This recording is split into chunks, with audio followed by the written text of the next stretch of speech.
أعوذ بالله من الشيطان الرجيم. بسم اللہ الرحمن الرحیم.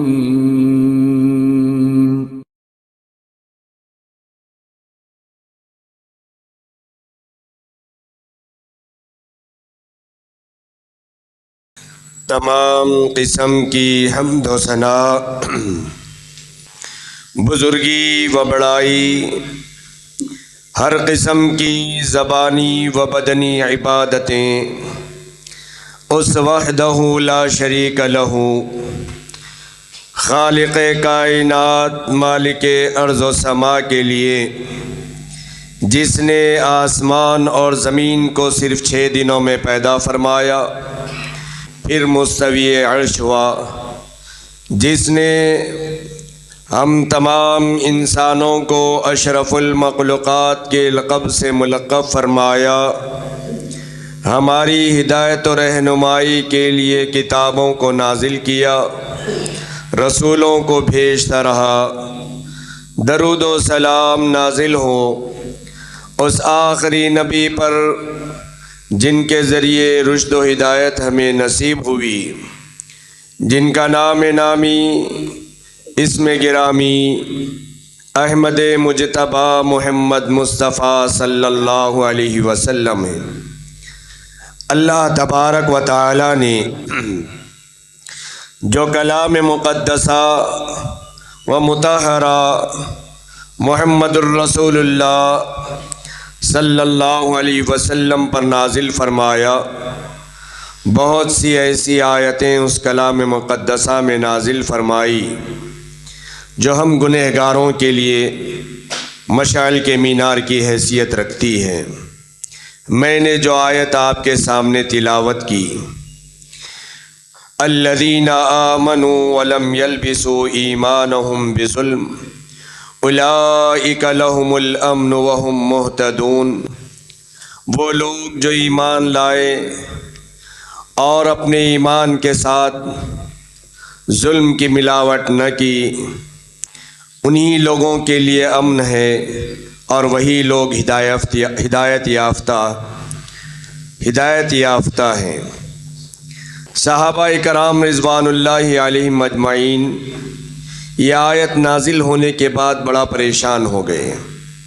حضرت عبداللہ بن مسعود رضی اللہ عنہ کہتے ہیں، یہ آیت نازل ہوئی، ہم تمام لوگوں میں بڑی بے چینی پیدا ہو گئی کہ ایسا کون سا بندہ ہے جس سے ظلم نہ ہوا ہو، ایمان لائے، اپنے ایمان کے ساتھ انہوں نے ظلم کی ملاوٹ نہ کی۔ اب صحابہ پریشان ہو گئے، نبی اکرم صلی اللہ علیہ وسلم کے پاس آئے، کہا ہم میں کون سا ایسا شخص ہے ایمان تو لایا لیکن اس سے کبھی ظلم ہو جاتا ہے، کسی پر زیادتی ہو جاتی ہے۔ اللہ تبارک و تعالی نے یہاں پر فرمایا ایمان کے ساتھ انہوں نے ظلم کی ملاوٹ نہ کی، وہی لوگ امن والے ہیں، انہی کے لیے امن ہے اور وہی ہدایت یافتہ لوگ ہیں۔ صحابہ جب پریشان ہو گئے، نبی اکرم صلی اللہ علیہ وسلم نے فرمایا لیس ہوا کما تظنون، لوگو یہ ویسا نہیں ہے جیسا تم گمان کرتے ہو، انما ہوا کما قال لقمان لابنہ، ظلم سے مراد ویسا ظلم نہیں ہے جیسا تم شمار کرتے ہو، بلکہ انما ہوا کما قال لقمان لابنہ، مگر جیسا کہ لقمان نے اپنے بیٹے سے کہا تھا یا بنی لا تشرک باللہ، اے میرے بیٹو تم اللہ کے ساتھ کسی کو شریک نہ کرو، ان الشرک لظلم عظیم، شرک بہت بڑا ظلم ہے، یعنی یہ ظلم نہیں ہے ایمان لانے کے بعد شرک میں مبتلا نہ ہو، یہ اللہ تبارک و تعالی کا فرمان ہے۔ اب شرک کیا چیز ہے؟ شرک اللہ رب العالمین کے لیے جو چیزیں جائز ہے وہ دوسروں کے در پر وہ چیزیں کرنا، وہی شرک کہلاتا ہے۔ قربانی اللہ کے لیے خالص ہے۔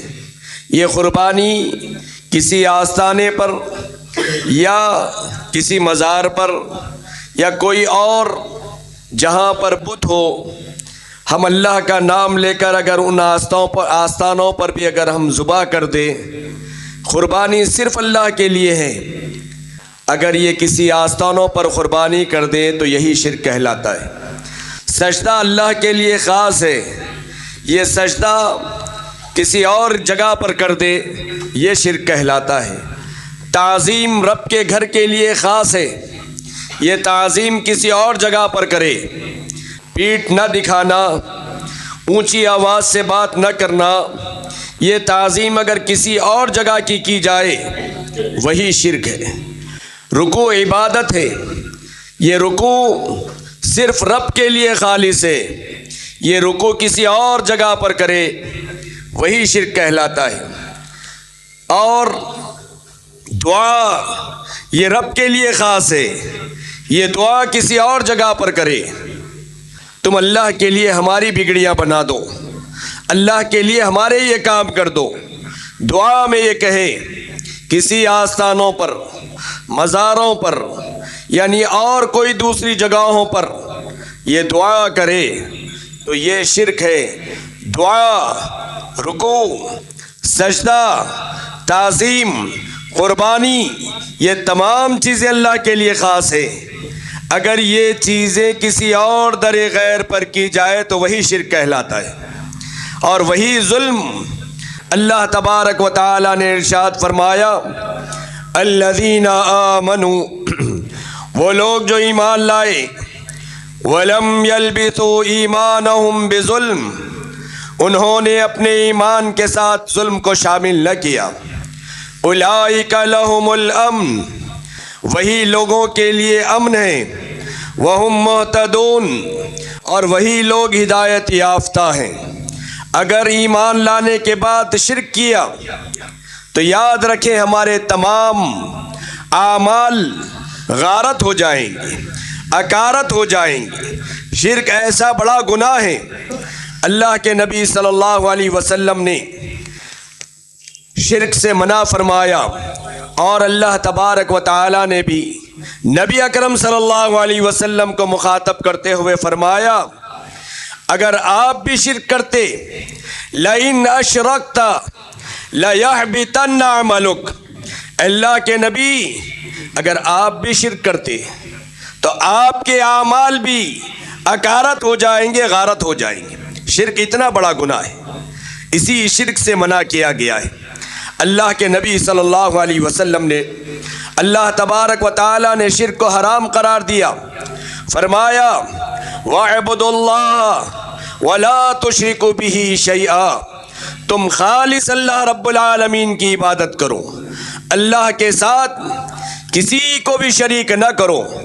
کوئی اس روئے زمین پر رزق دینے والا نہیں ہے، تم مانگو تو رب سے مانگو، شفا دینے والی ذات، رزق دینے والی ذات، بیماریوں کو دور کرنے والی ذات، بیماریاں پیدا کرنے والی ذات، مردے کو زندہ کرنے والی ذات اور زندوں کو مارنے والی ذات، اور گداگروں کو بادشاہ بنانے والی ذات، بادشاہوں کو گداگر کرنے والی ذات، عزتوں کا دینے والا اور ذلتوں کا عطا کرنے والا۔ اس روئے زمین پر اگر کوئی ہے تو وہ رب العالمین ہے، رب العالمین ہی سے سوال کیا جائے۔ وَتُعِزُّ مَن تَشَاءُ وَتُذِلُّ مَن تَشَاءُ بِيَدِكَ الْخَيْرُ وَهُوَ عَلَى كُلِّ شَيْءٍ قَدِيرٌ، وہی رب العالمین کے ہاتھ میں ہے، کسی کو عزتوں سے نوازنا، کسی کو ذلیل و خوار کرنا، کسی کو فقیر کو بادشاہ بنانا، بادشاہ کو فقیر کر دینا، اور بادشاہ کو تخت پر بٹھانا، اور بادشاہ سے تختوں کو کھینچ لینا، یہ اگر کسی کے اختیار میں ہے تو وہ رب العالمین کی ذات ہے جس کے ہاتھ میں یہ تمام اختیارات موجود ہیں۔ کوئی اس روئے زمین پر مختار کل نہیں ہے، مختار کل تمام کاموں کا اختیار صرف اور صرف ہے تو رب العالمین کی ذات ہے، اور ہمیں اسی سے مانگنا چاہیے۔ بیدک الخیر، اسی کے ہاتھ میں خیر ہے اور بھلائی ہے۔ وہو علی کل شیء قدیر، وہ ہر چیز پر قدرت رکھنے والا ہے۔ ہم اتنی مضبوط، اتنی طاقتور چیز کو چھوڑ کر ہم اپنے سروں کو در غیر پر جھکاتے ہیں، ان سے سوال کرتے ہیں۔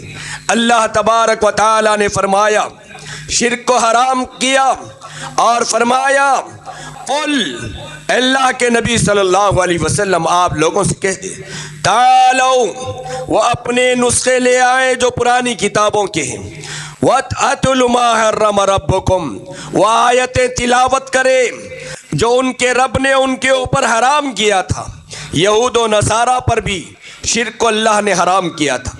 تمام انبیاء کی دعوت ایک ہی تھی، لا الہ الا اللہ، کوئی اس روئے زمین پر کوئی عبادت کے لائق نہیں ہے سوائے رب العالمین کے۔ تمام انبیاء کی دعوت یہی تھی۔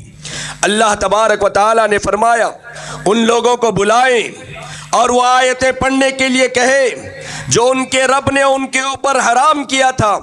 کیا کہا تھا؟ اللہ تشرک باللہ، اللہ تشرک بہ شیئا، کہ اللہ کے ساتھ کسی کو شریک نہ کرے۔ اللہ کے نبی صلی اللہ علیہ وسلم نے جو ہمیں تعلیمات دی، ہمیں جو سکھلایا، اور آج امت مسلمہ ایمان لانے کے بعد بھی دوسروں کے دروں پر جا کر اپنی منتیں اور مرادیں پیش کرتا ہے، یہی شرک کہلاتا ہے۔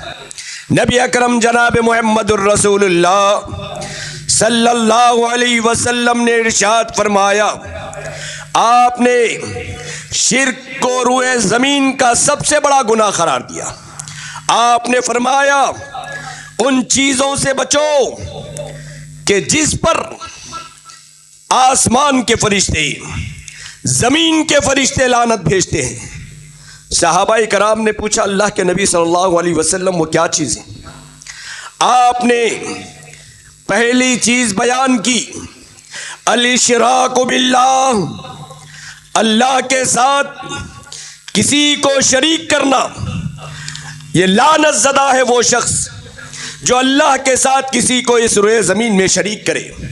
اور دوسری چیز آپ نے فرمایا وعقوق الوالدین، والدین کی نافرمانی سے بچو، کیونکہ اس روئے زمین کا سب سے ملعون شخص وہ ہے جو والدین کی نافرمانی کرتا ہے۔ آج امت مسلمہ کے نوجوان اپنے ہاتھوں میں ڈگریاں لیے ہوئے کیوں بے روزگاری کا شکار ہیں؟ اس لیے وہ اپنی پڑھائی پر فخر کرتے ہیں، لیکن وہ اپنے والدین کو ناراض کرتے ہیں۔ والدین کی ناراضگی دنیا میں بھی ناکامی کا سبب، آخرت میں بھی ناکامی کا سبب۔ اللہ کے نبی صلی اللہ علیہ وسلم نے فرمایا وعقوق الوالدین، والدین کی نافرمانی سے بچو۔ آج بہت سے ایسے نوجوان ہیں جو اپنے والدین کو ناراض کرتے ہیں۔ اللہ اس روئے زمین کا ملعون شخص، اللہ کے نبی صلی اللہ علیہ وسلم نے ارشاد فرمایا دو لوگوں کو اس روئے زمین پر ان کا بدلہ دے دیا جاتا ہے، برائیوں کا بدلہ دے دیا جاتا ہے۔ پہلا وہ شخص جو شراب کا عادی ہو، شراب کا عادی شخص اس روئے زمین پر اپنا بدلہ پا لیتا ہے، اور دوسرا والدین کا نافرمان، والدین کا نافرمان شخص اس روئے زمین پر اپنا بدلہ پا لیتا ہے، اللہ اسے ذلیل و خوار کر دیتا ہے۔ شرک کے بعد روئے زمین پر اگر کوئی لعنت زدہ کام ہے تو والدین کی نافرمانی ہے۔ اگر اس روئے زمین پر عبادت کسی کی جائز ہوتی، اللہ تبارک و تعالی اولاد کو حکم دیتا کہ وہ والدین کو سجدہ کرے۔ سجدہ کسی کے لیے جائز ہوتا۔ نوجوانوں، آج ہم اپنے سروں کو دوسرے دروں پر جھکاتے ہیں۔ ذرا قرآن کی طرف تو آئے۔ اللہ نے اگر سجدے کو جائز قرار دیتا تو یہ مزاریں نہیں، یہ آستانے نہیں، اولاد کو حکم دیتا وہ اپنے والدین کو سجدہ کرے، بیویوں کو حکم دیتا وہ اپنے شوہروں کو سجدہ کرے۔ اگر سجدہ جائز ہوتا روئے زمین پر تو اللہ تبارک و تعالی اولاد کو حکم دیتا کہ وہ والدین کے لیے سجدہ کرے۔ کیوں؟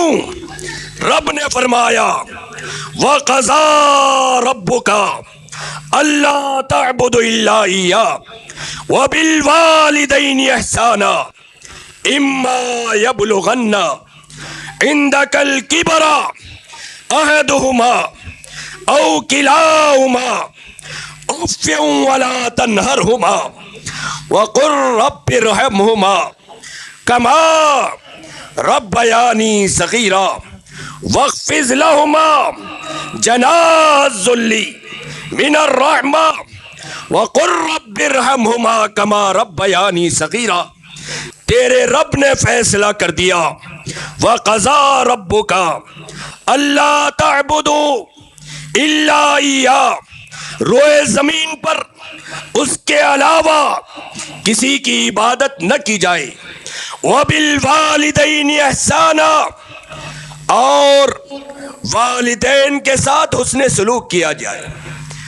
اما یبلغن، اگر والدین پہنچ جائے، عندک الکبر، بڑھاپے کو پہنچ جائے، احدہما، ایک بڑھاپے کو پہنچے، باپ پہنچ جائے، او کلاہما، یا پھر ماں اور باپ دونوں پہنچ جائے، اف ولا تنہرہما، تو تم اپنے والدین کو اف بھی نہ کہو۔ اف سے مراد کیا ہے؟ اف سے مراد مفسرین نے لکھا جو بات والدین کو ناگوار گزرے اور ان کے پیشانیوں پر جو شکن آ جائے تم وہ شکن آنے بھی نہ دو، وہ بھی نافرمانی میں شمار ہے۔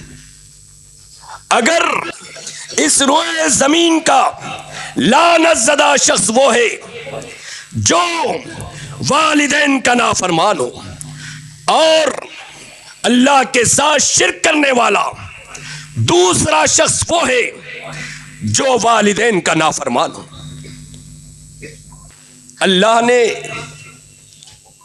جو دو چیزوں کا نبی اکرم صلی اللہ علیہ وسلم نے ذکر فرمایا، ایک اللہ کے ساتھ شریک کرنا، دوسرا والدین کا نافرمان، اور نبی محترم صلی اللہ علیہ وسلم نے فرمایا کہ دو لوگوں کو دنیا میں سزا ملتی ہے، ایک والدین کا نافرمان، دوسرا شراب کا عادی شخص۔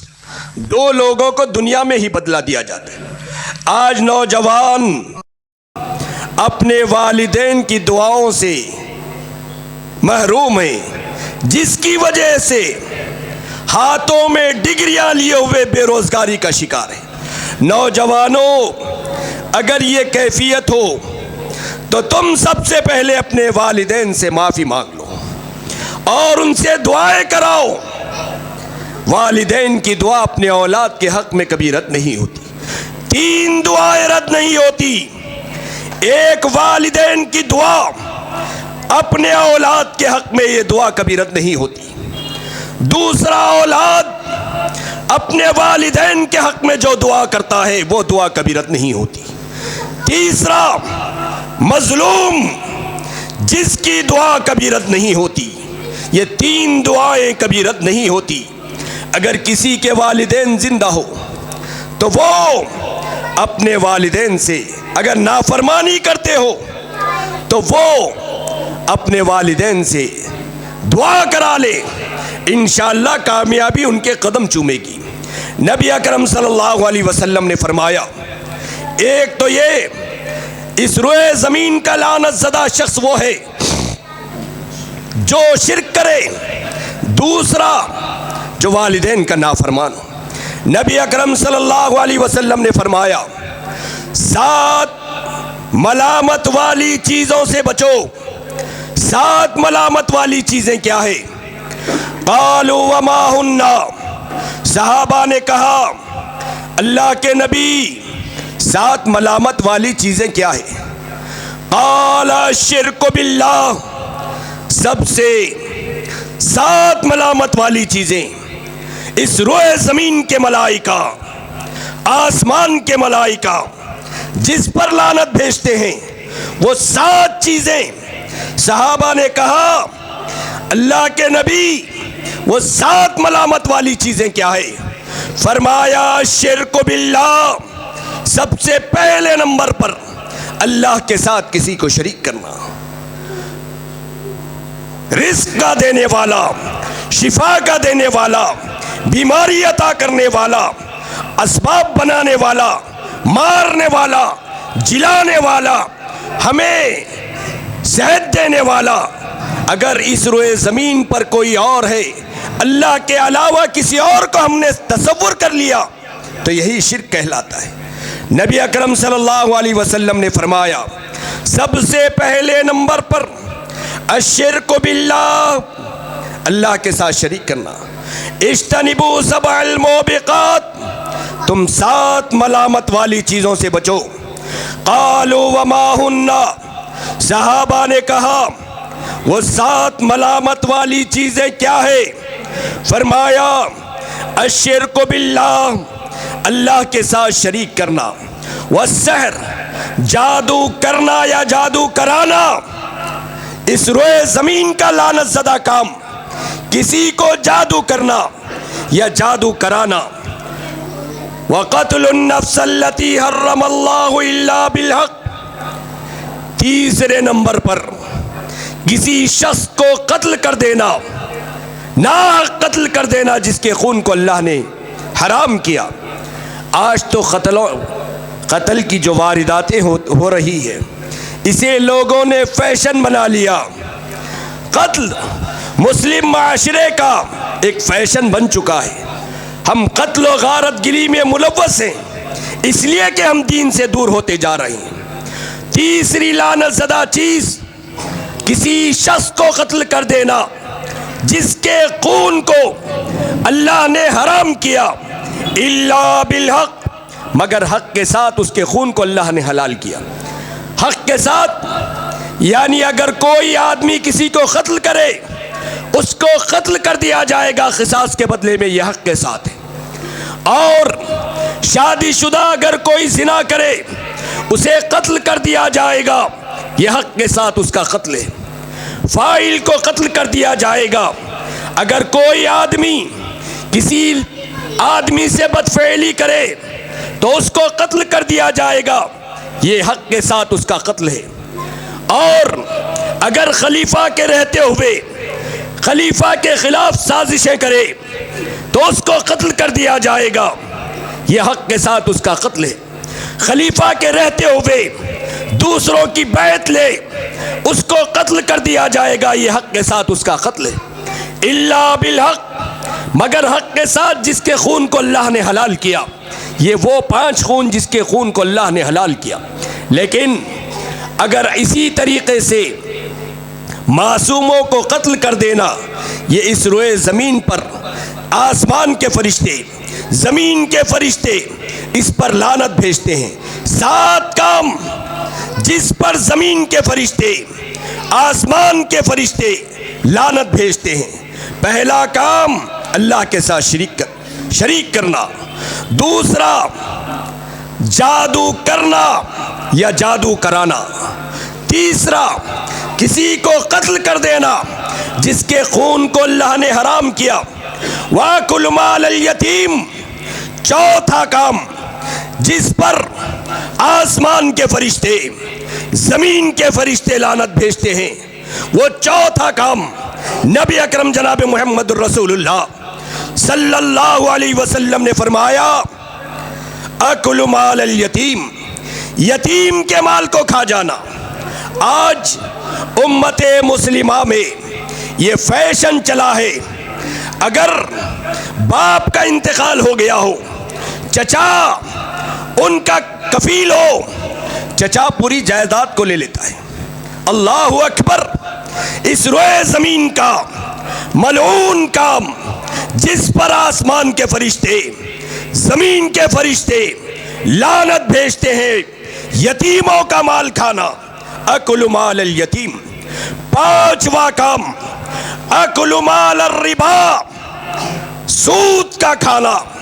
اور نبی اکرم جناب محمد الرسول اللہ صلی اللہ علیہ وسلم نے فرمایا سود کا آخری درجہ، 70 درجے سود کے آخری درجہ یہ ہے کہ کوئی شخص اپنے ماں کے ساتھ زنا کرے، یہ سود کا آخری درجہ ہے. اللہ اکبر. آج کتنے ایسے نوجوان نہیں ہیں جو انویسٹمنٹ کے نام پر اپنے پیسوں کو کمپنیوں میں ڈال دیے، ان کا جو سود آتا ہے وہ کہتے ہیں کہ یہ انویسٹمنٹ ہمیں آ رہا ہے، منافع آ رہا ہے، اور سود کی رقم کو ہم کھا رہے ہیں. اور پھر جب پریشانیاں بڑھ جاتی ہے کہتے ہیں ہم تو اتنے پابند ہیں اور نمازیں پڑھتے ہیں، دعائیں کرتے ہیں، ہماری دعائیں قبول نہیں ہوتی. کتنے ایسے لوگ ہیں اور کتنے ایسے لوگ ہیں جو اپنے پیسوں کو بینکوں میں رکھ کر اس کا سود کھاتے ہیں. روئے زمین کا ملعون شخص وہ ہے جو سود کا کاروبار کرتا ہے. اور کتنے ایسے لوگ ہیں جو کسی کو پیسے دیتے ہیں، یہ کہہ کر پیسے دیتے ہیں کہ اس کا اتنا منافع مجھے دے دیا جائے. اب سامنے لینے والا اسے نقصان ہو یا نفع ہو، اب یہ تو پیسے لیتا ہے، اسے منافع سمجھتا ہے. یاد رکھو یہ سود ہے. اور اس کے بعد ہماری یہ شکایتیں ہوتی ہے ہم نمازوں کے پابند، اسلام کے پابند، ہماری دعائیں قبول نہیں ہوتی، ہمارے کام نہیں بنتے.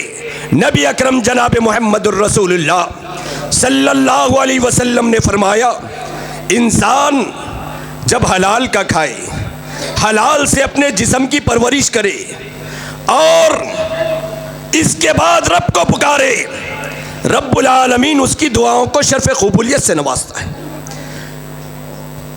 جب اس کا جسم حرام پیسوں سے بڑا، حرام کمائی کھایا، حرام پہنا، حرام پیا، پھر وہ رب کو پکارے تو رب اس کی دعا کو کیسے قبول کرے گا؟ آپ نے مثال بیان کی ایک آدمی کی، فذکر الرجل، آپ نے مثال بیان کی ایک آدمی کی، یطیل السفر، دور کے سفر سے آ رہا تھا، مال و دولت ساتھ تھی، اس کے پاس قافلہ تھا مال و دولت کا. ڈاکوؤں نے حملہ کیا، مال و دولت چھین لیا. اب پراگندہ حالت میں لٹے ہوئے قافلے کو چھوڑ کر، دھول سے چہرہ اٹا ہوا، کپڑوں پر گرد و غبار جمی ہوئی، اپنے ہاتھوں کو اٹھایا، کہا یا ربی یا ربی، اللہ اب میری دعا کو تو قبول کر لے، میری دعا کو سن لے، بڑا پریشان حال ہوں، اللہ میری دعا کو سن لے. مال و دولت جب تھی کبر و غرور میں تھا، تکبر تھا، غرور تھا، اب لٹ گیا، ہاتھوں کو آسمان کی طرف اٹھایا، کہا اللہ میری دعا کو سن لے، میری دعا کو سن لے. نبی اکرم صلی اللہ علیہ وسلم نے فرمایا وَمَطْعَمَهُ حرام، وہ کھاتا تھا تو حرام کھاتا تھا. وَمَلْبَسَهُ حرام، وہ پہنتا تھا تو اس کا پہننا حرام کا تھا. وَمَشْرَبَهُ حرام، وہ پیتا تھا اس کا پینا حرام کا تھا. وَغُذِيَ بِالْحَرام، اپنے جسم کی نشو و نما کی تو حرام پیسوں سے کی. فَأَنَّا يُسْتَجَابُ لِذَلِكَ، اللہ اب اس کے پیسے، اس کی دعا کو کیسے قبول کرے گا؟ اور آج لوگوں ہم انویسٹمنٹ کے نام پر سود کے مال کو کھاتے ہیں، پھر یہ شکایتیں ہوتی ہیں اللہ ہماری دعاؤں کو قبول نہیں کرتا. تو یاد رکھو کہاں سے ہماری دعائیں قبول ہوگی.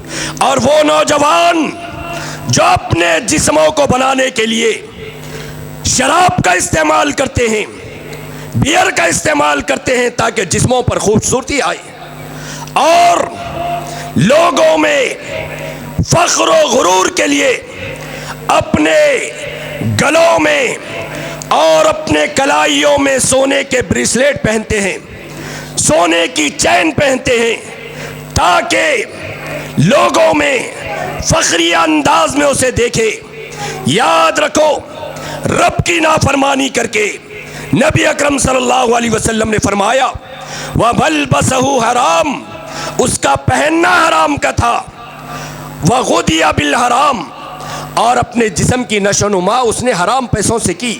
فَأَنَّا يُسْتَجَابُ لِذَلِكَ، اب اس کی دعا کو کیسے قبول کیا جائے گا؟ تو اس روئے زمین کا پانچواں لعنت زدہ کام سود کا کھانا، چھٹا کام وَالتَّوَلِّي یوم الزحف، اور پیٹ پہ پھیر کر بھاگ جانا، میدان جنگ سے پیٹ پھیر کر بھاگ جانا۔ نبی اکرم صلی اللہ علیہ وسلم نے فرمایا سب سے پہلے تم دشمن کے ملاقات کی تمنا نہ کرو، لیکن آپ یہ تمنا کریں گے ہمیں دشمن ملے گا، اس سے اس طریقے سے لڑیں گے، اس طریقے سے ماریں گے۔ نبی محترم نے فرمایا سب سے پہلے دشمن کے ملاقات کی تمنا نہ کرو، اور اگر دشمن مل جائے میدان جنگ سے پیٹ پھیر کر نہ بھاگو۔ چھٹا کام، اس روئے زمین پر جس پر زمین کے فرشتے، آسمان کے فرشتے لعنت بھیجتے ہیں، وہ چھٹا کام ہے میدان جنگ سے پیٹ پھیر کر بھاگ جانا۔ وَخَسْفُ الْمُؤْمِنَاتِ الْغَافِلَاتِ الْمُحْسِنَاتِ، ساتواں کام جس پر زمین کے فرشتے، آسمان کے فرشتے لعنت بھیجتے ہیں، وہ ساتواں کام کیا ہے کہ کسی شادی شدہ مومنہ عورت پر الزام لگانا۔ یہ ساتواں کام اس روئے زمین کا لعنت زدہ کام ہے۔ آج ہماری زبانیں اس سے بھی محفوظ نہیں رہتی۔ ضرورت اس بات کی ہے کہ ہم سب سے پہلے قرآن اور حدیث کو سمجھنے کی کوشش کریں، اور اللہ تبارک و تعالی جب تک اس روئے زمین پر ہمیں زندہ رکھے شرک کی برائیوں سے ہمیں محفوظ فرمائے۔ اللہ تبارک و تعالی سے دعا ہے کہ رب العالمین جب تک اس روئے زمین پر زندہ رکھ، صحیح معنوں میں مومن اور مسلمان بنا کر زندہ رکھ۔ رب العالمین ہماری زندگی تیری اطاعت پر، ہماری موت تیری رضامندی پر عطا فرما۔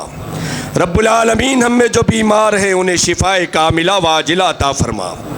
ہم میں جو بے روزگار ہیں اپنے فضل و کرم سے انہیں روزی عطا فرما۔ رب العالمین ہم میں جو پریشان حال ہیں اپنے فضل و کرم سے ان کی پریشانیوں کو دور فرما۔ رب العالمین ہم میں جن کے والدین بقید حیات ہیں انہیں صحت نصیب فرما۔